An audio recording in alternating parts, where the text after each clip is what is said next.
So you're ready for a deep dive into Raja Yoga. Always ready. Excellent choice.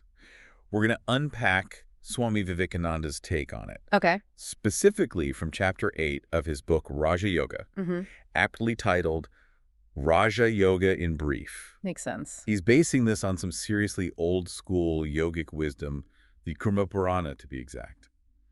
Get ready for some ancient secrets. It's a fantastic distillation of a very complex system. Okay, first things first. What is Raja Yoga, according to Vivekananda? He uses this really powerful image of a cage of sin that surrounds us. Okay. Raja Yoga is like a fire that burns that cage away. Wow. It purifies our knowledge and ultimately leads us to liberation or nirvana. Whoa, burning away sin. That's intense. I'm feeling the heat already.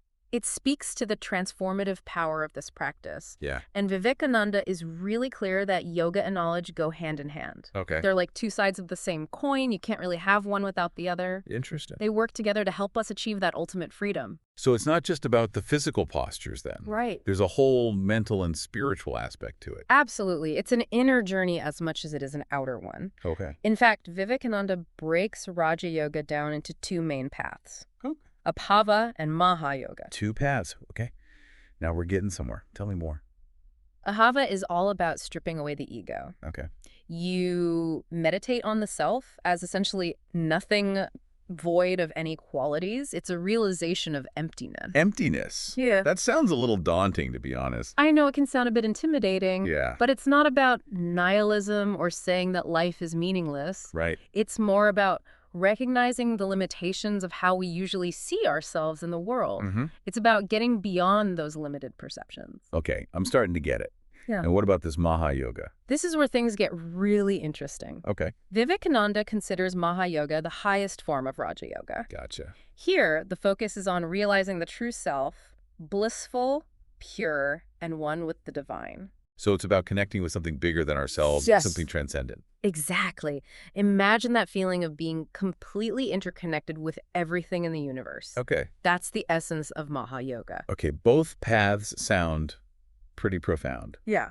But how do we actually practice Raja Yoga? Right. How do we move from being trapped in this cage of sin to experiencing this incredible bliss and interconnectedness? There must be some steps involved. Got it. This is where the famous 8 steps of Raja Yoga come in. Oh. Vivekananda lays them out as a kind of map for this spiritual journey. 8 steps. That sounds comprehensive. It is. Let's hear them. The first step is Yama, Okay. which is all about ethical restraints, setting some boundaries for yourself. Uh-huh. Then we have Niyama, Oh. which focuses on positive observances, Yeah. cultivating good habits and attitudes. Mm-hmm. After that comes Asana, Okay. the physical postures we often associate with yoga. Yeah. And there's Pranayama, or breath control. Okay, so the first 4 steps seem to be building a strong foundation. They are. Ethical behavior, self-discipline, a physical practice, and breath work. Right. That makes sense. What about the last 4? Those take us deeper into the mental and spiritual realms. Okay. We have Pratyahara, the withdrawal of the senses. Right. Then Dharana, Right. which is concentration. Uh-huh. After that comes Dhyana, Okay. or meditation. Right. And finally, we reach Samadhi, Okay. a state of complete absorption. Wow. What a progression. It is. From mastering our actions to mastering our minds and ultimately achieving a state of pure awareness. Exactly. But let's break it down a little. Okay. Starting with Yama, Yeah. what exactly are these ethical restraints all about? Well, Vivekananda lists 5 yamas. Okay. The first one, and arguably the most important, is ahimsa, which means non-harming. Non-harming. That makes sense. I'm guessing it's not just about physical violence, though, right? It's much broader than that. It applies to our thoughts, words, and actions, how we treat ourselves, other people, and even the environment. Wow. It's about cultivating a deep respect for all forms of life. So it's like a ripple effect. Yes. If we're constantly harming others, it creates negative energy and disharmony. Right. But if we practice nonviolence, we create a more peaceful and positive atmosphere for everyone, including ourselves. Exactly. And Vivekananda gives this great story to illustrate the importance of these ethical restraints. Okay. It's the story of Narada, a wise sage, and the 2 men he encounters on his travels. Ooh, a story. I love a good story. Tell me more. One man has been meditating for years, Wow. sitting so still that an anthill has actually grown up around him. Oh, my goodness. The other man is completely different. Okay. He's restless and impulsive, constantly singing and moving around. Gotcha. Narada asks the divine about their progress on the spiritual path. I'm guessing the meditating man is further along? You would think. I mean, he seems super dedicated. You'd think so, right? Yeah. But surprisingly, the divine tells Narada that the meditating man still has 4 more lifetimes before achieving liberation. Wow. The restless man, on the other hand, Okay. will achieve liberation after a much shorter time, a number of lifetimes equal to the leaves on a nearby tamarind tree. Wait, what? The restless guy is closer to liberation? He is. How is that possible? Well, when Narada tells the men the divine's message, their reactions are totally different. Okay. The meditating man freaks out and complains about his lack of progress. Hmm. The restless man, on the other hand, Okay. is overjoyed. Really? He expresses his willingness to keep working towards liberation, even if it takes countless lifetimes. Ah, I see. It's not just about the time spent practicing, Right. but also about the attitude we bring to the practice. Exactly. The restless man's enthusiasm and unwavering dedication are what propel him forward. He embodies the spirit of ahimsa, not through outward stillness, Okay. but through his inner commitment to growth and liberation. Yeah. It's a beautiful illustration of how spiritual practice isn't about forcing ourselves into a mold, but about finding joy and purpose in the journey itself. That's a powerful lesson. Yes. It reminds us that spiritual growth isn't a race. Right. It's a marathon. It is. And sometimes the ones who seem to be lagging behind are actually making the most progress because their hearts are truly in it. Now back to the yamas.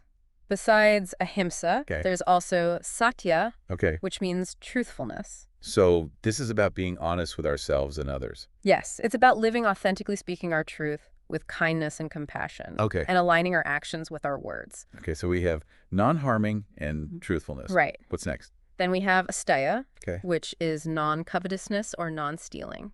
So it's about resisting the urge to take what isn't ours. Yes. Whether it's material possessions or someone else's ideas or energy. Exactly. It's about cultivating a sense of contentment and gratitude for what we already have, Okay. rather than constantly striving for more. That's a good reminder in our consumerist culture, It is. where we're constantly bombarded with messages telling us we need more stuff to be happy. Absolutely. Then we have brahmacharya, Oh. which is often translated as celibacy, but it's a bit more nuanced than that. Okay, I'm intrigued. Tell me more about this nuanced brahmacharya. It's really about harnessing our energy, both Like physical and mental, and directing it towards our spiritual growth. Okay. It's about channeling our desires in a way that supports our highest good. So it's not necessarily about abstaining from all sensual pleasures, Correct. but about being mindful of how we engage with those pleasures Yes, and making sure they don't become distractions from our spiritual path. you got it. Okay, It's about finding balance and moderation. that makes a lot of sense. Yeah. Okay, what's the last yama? The final one is aparigraha, which means non-attachment to possessions.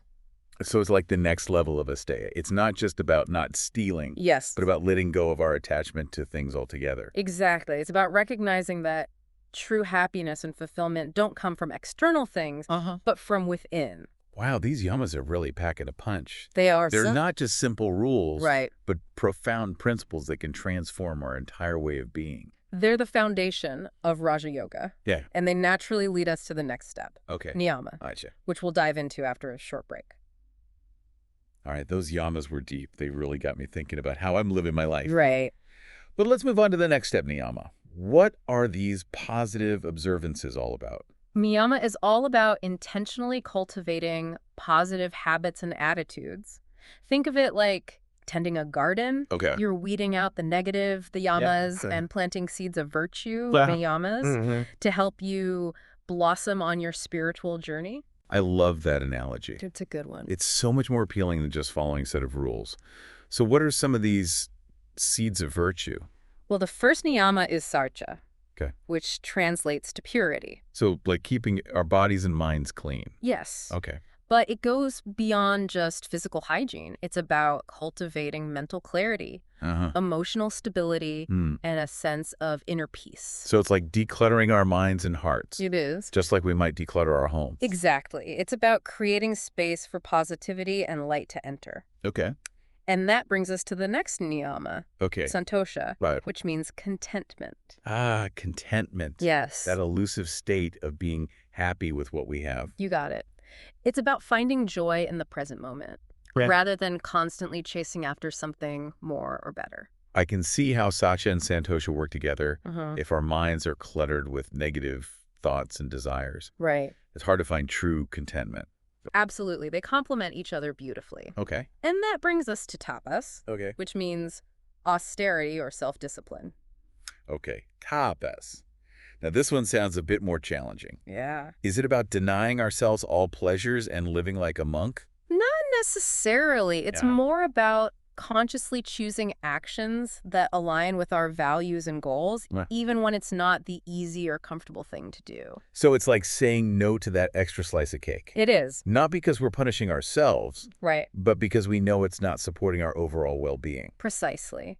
It's about building willpower and strengthening our resolve. Okay. It's about choosing long-term fulfillment over short-term gratification. Okay, I'm starting to see how tapas can actually be empowering. It's about taking control of our impulses and making conscious choices that lead to greater freedom and happiness. What about the last two niyamas? The fourth niyama is fataya, Okay, which translates to self-study. so this is about hitting the books. It can be, but it's broader than just reading.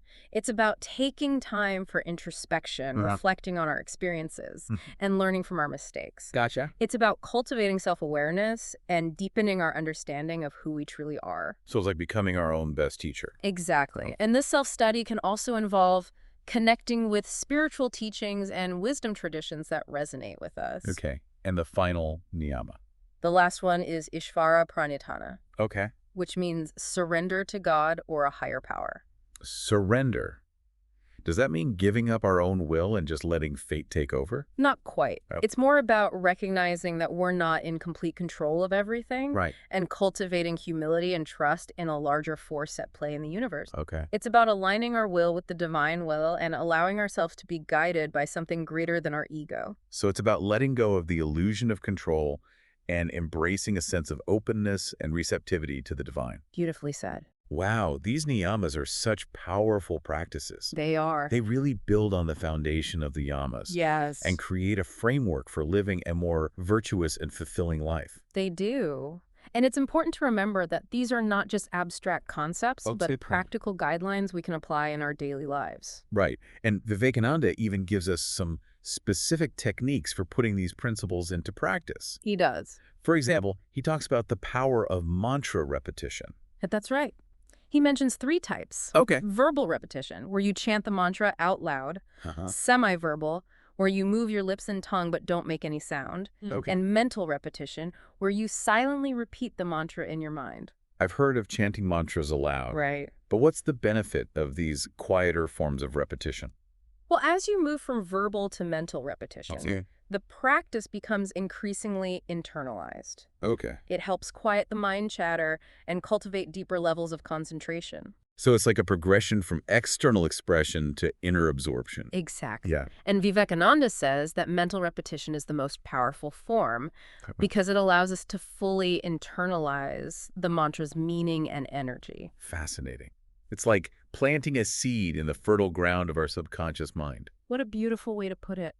Okay, we've covered a lot of ground with the yamas and niyamas. We have. I'm ready to move on to the more physical aspects of Raja Yoga, Asana, and Pranayama.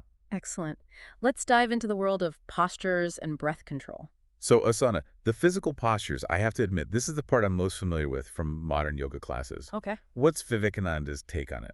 Interestingly, he keeps it pretty simple. Okay. The main principle he emphasizes is holding the body straight and free. Uh-huh. He doesn't delve into specific poses or sequences like you might find in a typical studio class.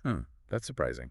So it's more about finding a comfortable and stable posture that allows for stillness and focus, It is. rather than achieving any particular shape. Exactly. He's more concerned with the inner state than the outer form. Okay. And he emphasizes the importance of practicing in a suitable environment. Like a quiet and peaceful space. Yes, a place that is safe, Mm-hmm. clean, Right. and aesthetically pleasing. Gotcha. He specifically mentions avoiding locations that are noisy, Okay. dangerous, Mm. or distracting. That makes sense. Yeah. I can't imagine trying to meditate next to a jackhammer or in a messy, cluttered room. It highlights how our external environment can have a big impact on our internal state. Right. If you're surrounded by chaos and clutter, Yeah. it's going to be much harder to cultivate inner peace and clarity. Okay, so we've got ethical restraints, Mm-hmm. positive observances, Mm-hmm. and a comfortable posture. Mm-hmm. What's next? Pranayama. Yes. Pranayama or breath control. This is where things start to get really interesting. I'm all ears. Vivekananda describes pranayama as controlling the vital forces in the body, what's known as prana in yogic philosophy. So it's not just about breathing deeply. Right. It's about consciously directing the energy within the body. Precisely. He explains that pranayama is like taking the reins of a wild horse, the breath, Mm-hmm. and gently guiding it towards stillness and steadiness. I love that analogy. It's a good one. It makes this abstract concept so much more relatable. Yeah. So how do we go about taming this wild horse? Vivekananda explains 3 levels of pranayama based on the duration of the breath. Yeah. There's the beginner level, where you start with 12-second intervals of inhalation, Okay. retention, and exhalation. Right. Then there's the intermediate level, Okay. where you increase it to 24 seconds. Gotcha. And finally, the advanced level involves 36-second intervals. Hold your breath for 36 seconds. That sounds seriously challenging. It is. But remember, he's Yeah. talking about a very specific technique here, Right. not just holding your breath randomly. And he describes some pretty remarkable physical and mental experiences that can happen with advanced pranayama practice. Like what? I'm really curious to hear what happens when you master the breath like that. He mentions sweating vibrations throughout the body, Uh-huh. a sense of bliss, Mm-hmm. and even a feeling of the soul merging with the divine. Wow, that's quite a range. It is. From sweating to blissful union, Yes, all through breath control. It makes you realize how powerful the breath really is. it really does. Yeah. And Vivekananda even connects pranayama to the Gayatri mantra, Okay. a sacred verse from the Vedas. Mm-hmm. He suggests repeating this mantra 3 times during each round of breathing. So we're connecting breath, You are. mantra, and spiritual experience. It's Yeah. all starting to weave together. It's all interconnected. Right. And that brings us to the next step, All right. Pratyahara, Mm-hmm. which translates to withdrawal of the senses. Withdrawal of the senses. Yeah. Now that sounds intriguing. What does that even mean? It's about consciously turning our attention inward and detaching from external stimuli. Okay. Imagine closing the shutters on the windows of your senses so you can better perceive the light within. That's such a beautiful image. It is. I get it. It's about quieting the constant bombardment of information from the outside world so we can tune into our inner world. Exactly. And this practice is so valuable in our modern world, It is. where we're constantly bombarded with distractions. I couldn't agree more. Yeah. Our phones, I know. our computers, Yeah. the constant noise and stimulation. It's real. It's like we're drowning in sensory overload. We are. Pratyahara sounds like the antidote. It's a powerful tool for reclaiming our attention and cultivating inner peace. Okay, so we've withdrawn the senses. Uh-huh. What's next on this inner journey? The next 3 steps, Dharana, Dhyana, and Samadhi, Right. are all interconnected and take us deeper into the realm of meditation. Okay, let's break those down. What's Dharana? Dharana is concentration, Okay. focusing the mind on a single point. Mm-hmm. Vivekananda suggests focusing on the heart lotus or the center of the head, Gotcha. for example. So it's like laser focus on a specific object or idea. Yes. Okay. And he explains that by controlling the optic nerves through practices like gazing at the tip of the nose, Mm-hmm. we can actually make progress towards controlling the arc of reaction in the brain, Interesting. which ultimately leads to greater control of the will. Whoa, that's fascinating. So it's a physical practice with profound mental and spiritual benefits. Exactly. Then comes dhyana, Okay. which is meditation. This is where that concentrated focus from Dharana becomes sustained. Okay. It's like a single unwavering wave in the mind. So it's like taking that laser focus and holding it for an extended period, It allowing the mind to settle and become still. Precisely. And finally, we have samadhi, which is complete absorption in the object of meditation. Gotcha. It's a state of transcendence, where the sense of separation between the meditator and the object of meditation dissolves. That sounds like an incredible state of consciousness. It is. Almost like merging with the object of your focus. It is. It's described as a state of pure awareness, bliss, Okay. and unity. Wow. I can see why this is considered the ultimate goal of Raja Yoga. But how do we get there? Does Vivekananda give any tips for navigating these deeper states of meditation? He does. He offers 2 visualizations to help guide the practice of dhyana. I'm all ears. I love a good visualization. The first one involves imagining a lotus flower on top of your head. Okay.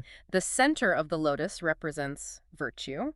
The stalk is knowledge. The 8 petals are the 8 powers of the yogi. Gotcha. And the inner essence is renunciation. Okay. That's a beautiful image. Yeah. I can see how focusing on that would help cultivate those qualities within. What's the second visualization? This one involves visualizing a flame burning in your heart. Okay. This flame represents your individual soul. And within that flame is a space filled with brilliant light. Gotcha. This inner space represents the soul of your soul. Okay. Or God. These visualizations are so rich with symbolism. Yeah. I can see how they'd be powerful tools for deepening meditation practice. They are. Okay. And they highlight the idea that meditation isn't just about emptying the mind, but also about filling it with positive and uplifting qualities. Okay. We've gone through all 8 steps. We have. But before we wrap up, is there anything else Vivekananda emphasizes in this chapter that we haven't touched on yet? Yes, he talks about the qualities of a true devotee or bhakta. What are some of those qualities? He lists things like lack of jealousy, friendliness towards all, mercy, selflessness, contentment, consistent practice, self-control, and surrender of the mind and intellect to God. Those are some high standards. But they make sense, right? If we want to experience true spiritual growth, we need to cultivate these positive qualities within ourselves. Exactly.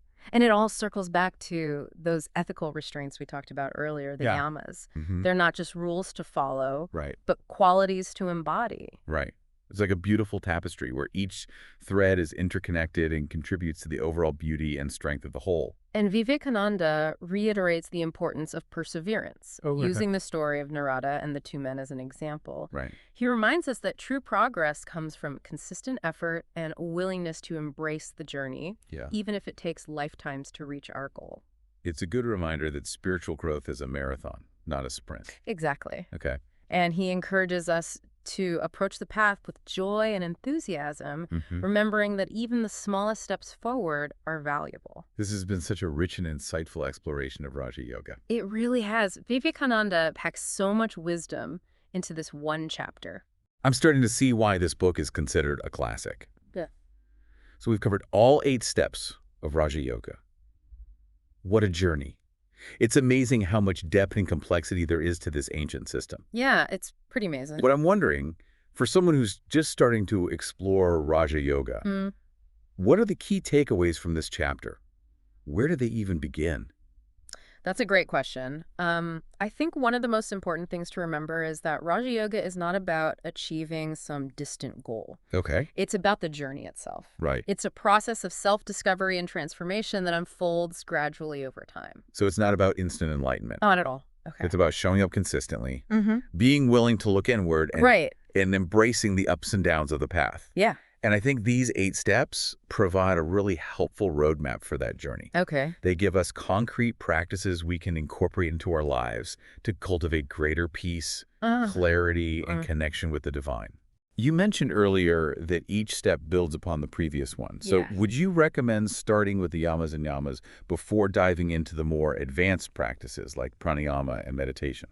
That's a great approach. Okay. Building a strong ethical foundation and cultivating positive habits is like setting the stage for the deeper practices to blossom. But it's also important to remember that all of these steps are interconnected and can be practiced simultaneously. So even if you're just starting out with meditation, Right. You can still benefit from reflecting on the yamas and niyamas in your daily life. Absolutely. Okay. It's all about finding what works best for you Mm-hmm. and approaching the practice with curiosity and an open heart. I love that. It Wow. takes the pressure off of having to be perfect It does. and allows us to simply explore and experiment with different practices to see what resonates. Exactly. And I think that's one of the most beautiful things about Raja Yoga. It's a path of self-discovery. Right. It's not a one-size-fits-all system. There's room for individual expression and exploration. That's so encouraging. Yeah. So before we wrap up this deep dive, Yes. any final thoughts for our listener who's eager to embark on their own Raja Yoga journey? What's fascinating is that while Vivekananda gives us this comprehensive overview, he also leaves room for personal interpretation and application. Cool. I think it would be really valuable for the listener to take some time to reflect on the specific yamas and niyamas we discussed, Right. and think about how they might apply them in their own life. Right. How can they cultivate more non-harming truthfulness, contentment, Okay. and self-discipline in their everyday interactions? Yes. It's a wonderful opportunity for self-reflection and growth. I love that suggestion. It's like taking these ancient principles and weaving them into the fabric of our modern lives. Exactly. Okay. And as you do that, you might find that some yamas or niyamas resonate more strongly than others. Right. That's perfectly fine. It's all part of the process of discovering what works best for you. So it's not about trying to master all 8 steps at once, Right. but about gradually incorporating them into our lives Yeah, in a way that feels natural and sustainable. exactly. It's about finding a rhythm that works for you and enjoying the journey. This deep dive into Raja Yoga has been so enlightening. We've covered so much ground from the core concepts and 8 steps to visualizations and qualities of a true devotee. It's incredible how much wisdom Vivekananda packed into this short chapter. It really is. Yeah, And I feel like we've just scratched the surface. There's so much more to explore within each of these steps. absolutely. This has been an incredible deep dive into Raja Yoga. It has. And I hope it sparked your interest in exploring this transformative path further. I hope so, too. This is just the beginning of your exploration into the fascinating world of Raja Yoga. Keep practicing and keep exploring. The journey is the reward.